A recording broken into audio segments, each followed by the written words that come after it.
Majunya Gibran Rakabuming Raka sebagai pendamping Prabowo di Pilpres 2024 menuai kontroversi. Sebab Gibran maju saat ayahnya masih menjabat presiden. Tudingan politik sayang anak ala Jokowi pun mengemuka. Siang tadi, Presiden Jokowi mengundang 3 bakal capres makan siang di istana.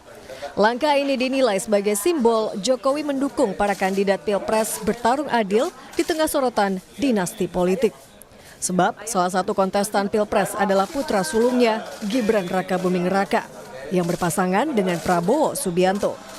Soal netralitas di pemilu, Jokowi juga meminta para penjabat kepala daerah netral dan tidak melakukan intervensi. Arahan diberikan sebelum jamuan makan siang dengan 3 baca pres. Juga saya minta jangan sampai memihak. Itu dilihat loh, hati-hati. Bapak Ibu dilihat. Mudah sekali kelihatan Bapak Ibu memihak atau enggak. Krik, udah. Dan juga pastikan ASN itu netral. Meski makan siang dengan para baca pres dapat dinilai sebagai simbol presiden netral, menurut pengamat politik Gun-Gun Herianto perlu langkah konkret menjamin netralitas Jokowi di pemilu. Makanya kemudian makan siang saja tentu tidak cukup, bahwa ini betul ya menurunkan tensi dan punya peluang untuk membangun harmoni melalui hubungan di antara mereka yang berkompetisi di Pilpres. Tetapi kan dimensi elit saja tidak cukup. Ada butuh political will, dan bukan hanya goodwill tapi political will untuk memastikan bahwa seluruh instrumen, seluruh prosedur yang kemudian besok akan dilalui menjelang kompetisi 2024 di 14 Februari itu kemudian berjalan memang dalam koridor sesuai dengan norma-norma hukum. Iya, majunya Wali Kota Solo Gibran Rakabuming Raka dalam kontestasi Pilpres tak lepas dari kontroversi. Gibran mendapat jalan pintas usai Mahkamah Konstitusi mengabulkan gugatan syarat peserta Pilpres. Jadi Gibran boleh mendaftar asalkan sedang atau pernah menjabat kepala daerah meski berusia di bawah 40 tahun. Putusan ini disorot karena yang membacakan adalah Anwar Usman, paman dari Gibran. PDI Perjuangan yang kini disebut telah ditinggalkan Gibran dan juga Jokowi bahkan menyinggung demokrasi sedang diuji dengan lahirnya kembali nepotisme. I asked to him why the uniform different with me.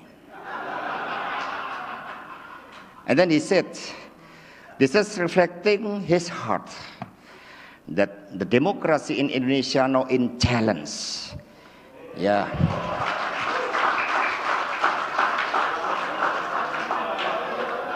Yeah, because the ribbon of nepotism. So we have to consider for this.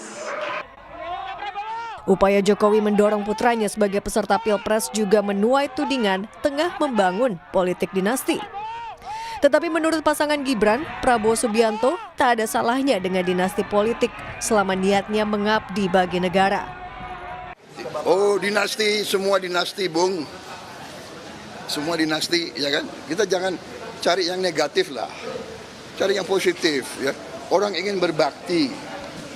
Apa salahnya? Ya kan? Dinasti patriot. Kita dinasti yang ingin mengabdi untuk rakyat. Kalau dinastinya Pak Jokowi ingin berbakti untuk rakyat, kenapa? Salahnya apa? Tak cuma dugaan intervensi di tataran konstitusi, langkah Gibran maju Pilpres ditentang publik karena statusnya sebagai anak presiden yang masih berkuasa. Hal ini mengundang keprihatinan Guru Besar Fakultas Hukum Universitas Hasanuddin, Hamid Awaludin. Hamid menilai politik sayang anak ala Jokowi dapat menutup peluang mereka yang tak punya kuasa. Kenapa saya prihatin? Begini. Dalam proses dalam demokrasi itu adalah peluang, ibaratnya pintu masuk bagi siapapun. Tapi kalau ada orang yang mendapatkan privilege, berarti ada orang yang terhambat kan? Konteks itulah saya prihatin, menghambat orang lain. Apalagi kalau dia langsung ke atas. Publik kini menanti Presiden Jokowi benar-benar menjalankan perkataannya soal netral di pemilu, serta tak mengarahkan instrumen pemerintah sehingga menguntungkan kandidat pilpres tertentu. Tim Liputan, Kompas TV. Apakah benar makan siang dengan 3 baca pres sebagai komitmen nyata Jokowi atas keraguan publik menjaga netralitas di Pilpres setelah anak sulungnya Gibran Rakabuming Raka maju di Pilpres? Kita bahas bersama Ali Mokhtar Ngabalin, tenaga ahli utama kantor staf presiden dan peneliti politik Yusuf Ishak, Institut Made Supriyatma. Selamat malam Bung Ali, Pak Made. Selamat malam, Mbak. Selamat malam, Assalamualaikum warahmatullahi wabarakatuh. Salam dari Jogja. Waalaikumsalam warahmatullahi wabarakatuh. Terima kasih sudah gabung dari Jogja. Saya ke Bung Ali dulu. Jadi apa sebenarnya maknanya pesan yang ingin dibawa Pak Jokowi? Apakah ini menurunkan tensi di tengah adanya pertanyaan keraguan publik soal Mas Gibran yang maju di Pilpres yang notabene adalah putra sulungnya Pak Jokowi? Terima kasih.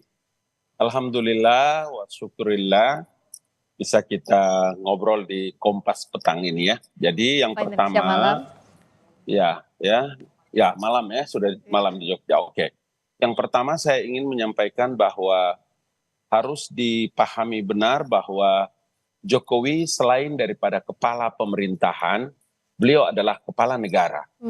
Semua orang menanti pesta demokrasi ini sebagai satu pesta yang luar biasa, satu proses demokrasi yang luar biasa setiap 5 tahun.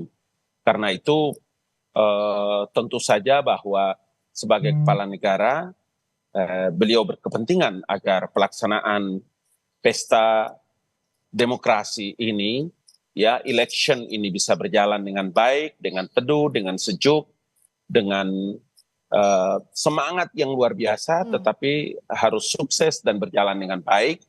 Maka sebagai kepala negara, beliau perlu untuk menciptakan suasana itu kepada ruang publik, duduk bersama dengan ketiga bakal calon presiden yang nanti akan ditetapkan oleh KPU. Karena itu tentu saja kita menyampaikan tahniah yang luar biasa kepada Presiden Joko Widodo sebagai kepala pemerintahan dan kepala negara dalam rangka menciptakan suasana ini menjadi suasana yang lebih sejuk dan bisa kita rasakan proses demokrasinya berjalan dengan baik. Oke, Pak, kalau Pak Made lihat apakah ini serta-merta memang menggambarkan Pak Jokowi netral di pemilu dengan pertemuan bersama dengan para baca pres sebelumnya, juga di pertemuan dengan PJ kepala daerah Pak Jokowi menekankan agar seluruh ASN netral. Apakah ini sudah jadi simbol sekaligus juga sikap nyata Pak Jokowi, Pak Made? Iya, saya kira itu harus dilakukan ya, bahwa ini sopan santun politik, tapi terus kemudian bahwa orang bertanding atau berperang, election itu adalah perang ya, daripada lain. Orang merebut kekuasaan, orang mencari kekuasaan. Jadi ada sopan santun politik ya oke, gitu ya. Tapi yang paling penting bagaimana seperti yang dikatakan oleh pengamat tadi, bagaimana keadaan di bawah. Ya, kita bisa bilang apa saja, tapi ada sinyal, ada relawan, ada pendukung, ada orang berusaha untuk mencari pengaruh, terus kemudian orang juga melihat karena mereka juga pelaku politik gitu ya, ASN juga pelaku politik gitu dalam hal tertentu gitu ya. Jadi mereka akan melihat peluang dan mereka melihat bahwa apa yang akan diperjuangkan apakah nanti akan menguntungkan mereka atau tidak gitu ya, baik sebagai individu ataupun sebagai golongan. Akan ada contoh-contoh di mana akan ada pelanggaran dan lain sebagainya. Tapi sejauh ini saya kira sopan santun biasa, tidak berarti apa-apa, tidak banyak artinya, bahwa dia akan meringankan sedikit tension atau ketegangan, ya. Tetapi kalau menurut saya ya tidak terlalu banyak gitu ya, karena intinya adalah kita tetap berkompetisi. Ya, orang mencari kekuasaan dan ini kekuasaan yang bukan main-main, kekuasaan tertinggi di Republik ini. Ya. meringankan tensi iya, tapi apakah bisa dipercaya Bung Ali ini bagaimana menjawabnya? Tadi kan Mas Ganjar juga Mas Anies bilang bahwa berpesan agar Pak Jokowi dan seluruh aparatnya netral. Dan bagaimana pula meyakinkan publik karena yang maju ini adalah anak kandungnya. Antara ayah dan anak bagaimana memisahkannya dengan posisinya sebagai presiden? Bagaimana meyakinkan ini Bung Ali? Oke. Dalam hal pelaksanaan pemilu, baik itu di Capres dan Cawapres, ini kan bukan untuk pertama kali ya. Dan yang kedua, jangan lupa bahwa kemajuan teknologi hari ini tidak ada satu orang pun yang bisa bersembunyi di balik kecurangannya. Itu sebabnya kenapa kita sangat optimis ya, khususnya dari pemerintah kami ya, maupun KPU dengan luar biasa dan seluruh perangkat-perangkat yang ada. Kalau Bapak Presiden kemudian membuat pertemuan dengan kepala-kepala daerah, baik gubernur, bupati, wali kota, seluruh Indonesia, kemudian menyampaikan, ya, mengingatkan agar seluruh aparatur sipil negara dengan seluruh jajarannya tetap netral, jangan pernah ada yang berpihak. Luar biasa bukan? Kenapa kita tidak memberikan apresiasi yang luar biasa kepada apa yang dilakukan dan langkah-langkah ini sangat terbuka. Dan sekali lagi saya sampaikan bahwa hari ini dengan kemajuan teknologi yang luar biasa ini, tidak ada satu orang pun bisa bersembunyi di balik kecurangannya. Mari kita lihat nanti pelaksanaan pemilunya, apakah benar apa yang disampaikan Bapak Presiden sebagai kepala pemerintahan dan kepala negara kepada bupati, wali kota, dan gubernur maupun penjabat-penjabatnya. Nanti kita lihat. Dan ini adalah sebuah itikat yang luar biasa datang dari seorang pemimpin negara. Oke. Saya kira ini begitu. Bagaimana Bung Ali lihatnya ada sejumlah keraguan, misalnya saja PDI Perjuangan, Partai Jangkar yang selama ini mendukung Pak Jokowi bilang bahwa ada nepotisme baru, juga Pak Anies juga menyindir bahwa ada nepotisme di awal, nantinya juga pasti nepotisme dan sebagainya. Bagaimana menjawab ini? Iya, makanya kalau kita mau bicara dengan jujur, dengan baik, saya tidak mau menuduh partai manapun di Republik ini. Sehebat apapun Anda dengan kekuasaan partai politik yang Anda miliki, atau sepintar apapun saudara sebagai calon presiden di Republik ini, mari kita lihat dengan baik. Apakah anak presiden, apakah anak gubernur, apakah anak wali kota, anak bupati, yang bapaknya sesaat berkuasa, kemudian dia tidak boleh mencalonkan diri untuk hadir, memberikan kontribusi dalam semua event-event penting bagi pemimpin di Republik ini, atau di kabupaten, atau di provinsi. Please, mari kita atur kembali itu undang-undangnya supaya ada khusus, sehingga orang itu tidak punya kekhawatiran. Dinasti, nepotisme, dan lain-lain. Rujukannya kembali dong kepada undang-undang. Jangan baperan melihat perkara-perkara politik di tanah air itu, supaya kita punya tanggung jawab penting, mendidik seluruh masyarakat Indonesia, mendidik generasi Indonesia, mengedukasi mereka dalam dunia politik. Gitu. Kalau Pak Made, bagaimana agar mengeliminasi keraguan dari masyarakat soal langkahnya Pak Jokowi sekarang di tengah anaknya yang berkontestasi? Sulit, Mbak. Ini kita pertama kali dalam kehidupan Republik ini ada seorang presiden dengan anak kandungnya sendiri dengan pengalaman yang sangat minim, maaf saya katakan begitu karena memang ya maju dalam kontestasi untuk public office nomor 2 terbesar di negeri ini gitu ya. Jadi untuk saya ini sulit apakah untuk menepis keraguan di masyarakat. Sebagai seorang pengamat saya melihat di mana-mana itu terjadi gitu ya, orang membicarakan ini gitu ya. Kok tidak tahu malu ya? Itu paling sering yang saya dengarkan seperti begitu, karena ini pertama kali dalam sejarah Republik ada hal seperti ini unprecedented kata orang dalam bahasa Inggris itu ya, tidak pernah terjadi sebelumnya. Dan sangat pantas bahwa orang ragu bahwa kita tidak punya mekanisme untuk mengadili itu. Sudah ada gerakan masyarakat sipil, setahu saya sudah dari dulu mengingatkan ini, terutama karena di pemilihan kepala daerah kemarin. Pada 2020 hampir setengah dari kepala daerah itu adalah calon kepala daerah itu adalah terhubung dengan keluarga atau dinasti itu ya. Jadi untuk masyarakat itu tidak bisa diingkari Hal ini menimbulkan keraguan.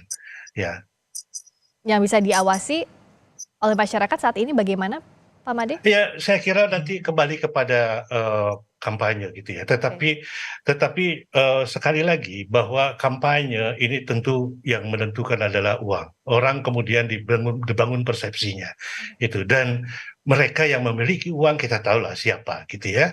Dan kemudian mereka yang memiliki kekuasaan. Dan kemudian ada uang, ada kekuasaan. Dan saya kira ya ada beberapa saya kira dari pihak yang incumbent katakanlah sekarang begini itu mengatakan bahwa mereka akan menang satu putaran. Nah sekarang Bung Ali, terakhir saja bagaimana meyakinkan agar kecurigaan publik, keraguan publik tidak terbukti?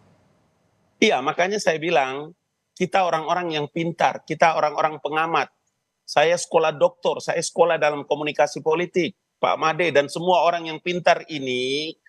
Pesimisme itu penting dalam sebuah negara sebesar kita ini. Kalau orang ragu, iya, tidak apa-apa. Baru juga dalam sejarah Republik Indonesia dan bahkan dunia, ada seorang pemenang pemilu, pilpres, kemudian mengakomodir rivalnya yang kalah. Baru pertama terjadi di dunia, itu di Republik Indonesia. Mari kita buat sejarah. Kita buat sejarah bahwa ada seorang presiden namanya Joko Widodo, punya anak maju ikut main sebagai wakil presiden, dan pemilunya berjalan dengan adil, dengan jujur dan baik. Ragu boleh, tapi pesimisme tidak boleh. 2019, maaf Pak Ngabalin, 2019 Pak Prabowo protes, dan itu ada kerusuhan besar, 21 dan 22 Mei. Dan itu mereka tidak percaya bahwa pemilu itu berlangsung secara adil. Walaupun mereka dikalahkan oleh. Karena itulah maka semua proses-proses yang ini, protes dalam bentuk apapun, kita orang-orang berpendidikan, saya berpendidikan, Bapak Made berpendidikan sebagai pengamat, kita semua orang-orang yang punya sekolah ini, kita harus memberikan harapan-harapan besar bagi sebuah bangsa yang besar ini. Jangan pernah kita pesimis, karena kita punya tanggung jawab untuk memberikan pendidikan kepada masyarakat pemilih. Karena itu ragu boleh, tapi mari kita jaga sama-sama pemilu ini dengan baik, karena itulah Presiden Joko Widodo mengundang gubernur, penjabat gubernur, bupati, wali kota semuanya, untuk menyampaikan agenda yang sama. Baik, negara dan penyelenggara pemilu harus membuktikan ini, dan rakyat pun harus mengawasi jalannya pemilu 2024. Terima kasih Bung Ali Mokhtar Ngabalin, tenaga ahli utama kantor staf Presiden. Terima kasih Pak Made Supriyatma, peneliti politik Yusuf Ishak Institute. Terima kasih, selamat malam.